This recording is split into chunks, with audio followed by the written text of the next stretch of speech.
ഹിമാചലിൽ നല്ല ചൂടടിച്ചു തുടങ്ങി. അപ്പോൾ ഞങ്ങൾ സജിലയിലൊന്ന് കുളിക്കാൻ ഇറങ്ങിയതാണ്. അപ്പം കണ്ട കാഴ്ചകളാണ് ഈ കാണുന്നത്. ഇവിടെ വെക്കേഷൻ സ്റ്റാർട്ട് ചെയ്തു. അതുകൊണ്ട് തന്നെ പിള്ളേരെല്ലാവരും കളിക്കാനായിട്ട് ഇറങ്ങിയേക്കാം. ഇതാണ് ഇവിടുത്തെ പിള്ളേരുടെ കളി. നമ്മുടെ നാട്ടിലെ പോലത്തെ കളിയൊന്നുമല്ല കേട്ടോ.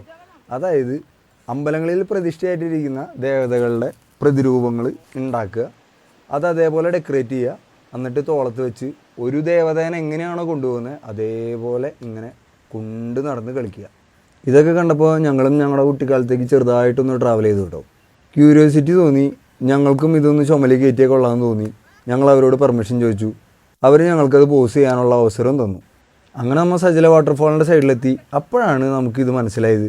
ഇവർ ഓൾറെഡി ഈ സാധനം പ്രാക്ടീസ് ചെയ്യാൻ കേട്ടോ. ഇവർ പ്രായപൂർത്തിയാകുമ്പോൾ ടെമ്പിളിൽ നിന്ന് ഇവർ തന്നെയായിരിക്കും ഈ രഥങ്ങൾ എന്തായാലും പുറത്തേക്ക് ഇറക്കുന്നുണ്ടാവുക. ആ സമയത്ത് തന്ത്രി ഇതിനകത്ത് തീർത്ഥം തെളിച്ച് കഴിയുമ്പോൾ എങ്ങനെയാണോ ഒരു ദേവത അതിൻ്റെ രൗദ്രഭാവം കാണിക്കുന്നത് അതേ മൂടി തന്നെയാണ് ഇവർ ഇതിനെ തോളത്ത് വെച്ച് കളിച്ചുകൊണ്ടിരിക്കുന്നത്. കുറച്ച് നേരം നമ്മൾ ഇവരുടെ കളികളൊക്കെ കണ്ട് അവിടെ നിന്നു. സജില ഇങ്ങോട്ടും ക്രോസ് ചെയ്യുന്നു, അങ്ങോട്ടും ക്രോസ് ചെയ്യുന്നു, ഇങ്ങോട്ടും ക്രോസ് ചെയ്യുന്നു, അങ്ങോട്ടും ക്രോസ് ചെയ്തു. വെള്ളത്തിൽ കൂടെ അങ്ങോട്ടും ഇങ്ങോട്ടും ക്രോസ് ചെയ്ത് അവർ കുറേ നേരം അവിടെ സ്പെൻഡ് ചെയ്തു കേട്ടോ. അതിനുശേഷം ടൈം പോകുന്നതിനനുസരിച്ച് രഥങ്ങളുടെ എണ്ണം കൂടി വന്നു. ഓരോരോ സ്ഥലത്തു നിന്നായിട്ട് പുതിയ ഓരോ രഥങ്ങളും ഇതിനോടൊപ്പം ജോയിൻ ചെയ്തു തുടങ്ങി. അങ്ങനെ കളി മണിക്കൂറുകളോളം നീണ്ടു നിന്നു കേട്ടോ. നാട്ടിലുള്ള ഉത്സവങ്ങളുടെയും മുമ്പ് വരുന്ന ആളുകളുടെയൊക്കെ പോലെ തന്നെ കേട്ടോ ഇവിടുത്തെ പ്രതിഷ്ഠകളും ഓരോ വീട്ടിലേക്ക് എഴുന്നള്ളിച്ചു കൊണ്ടുപോകുന്നത്. അതിൻ്റെ റിയലായിട്ടുള്ള ഒറിജിനലായിട്ട് ഇവരെങ്ങനെയാണ് ഓരോ സ്ഥലത്തേക്കും കൊണ്ടുപോകുന്നത് എന്നുള്ള വീഡിയോ അടുത്ത് തന്നെ ഞാൻ ഇടുന്നതായിരിക്കും.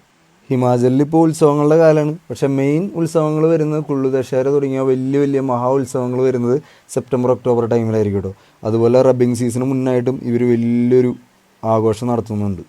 ഏകദേശം നമ്മൾ 4 മണിക്കൂറോളം സജിലയിൽ നമ്മൾ ചിലവഴിച്ചു. തിരിച്ചു വരുമ്പോഴും പിള്ളേരുടെ കളി അവിടെ തീർന്നിട്ടുണ്ടായില്ല കേട്ടോ. അവർ സ്റ്റിൽ കളിയിൽ തന്നെയായിരുന്നു. നമ്മൾ കുറച്ച് നേരം കൂടി അവരുടെ കൂടെ സ്പെൻഡ് ചെയ്തു. എന്നിട്ട് നമ്മൾ പതുക്കെ തിരിച്ചിറങ്ങി. ഈവനിങ് ഒരു 5 o'clock ആയപ്പോഴത്തേനും ക്ലൈമറ്റ് ചേഞ്ചായി, മഴ അടിച്ചു തുടങ്ങി. അവരും പതുക്കെ വീട്ടിലേക്ക് പോയി തുടങ്ങി. അപ്പോൾ വീഡിയോസ് ഇഷ്ടമായി കഴിഞ്ഞിട്ടുണ്ടെങ്കിൽ സബ് ചെയ്യുക, സപ്പോർട്ട് ചെയ്യുക. പുതിയ മണാലി അപ്ഡേറ്റ്സിന് വേണ്ടിയിട്ട് വെയിറ്റ് ചെയ്യുക. മറുപടിയും സന്ധിക്കും വരേക്കും വണക്കം.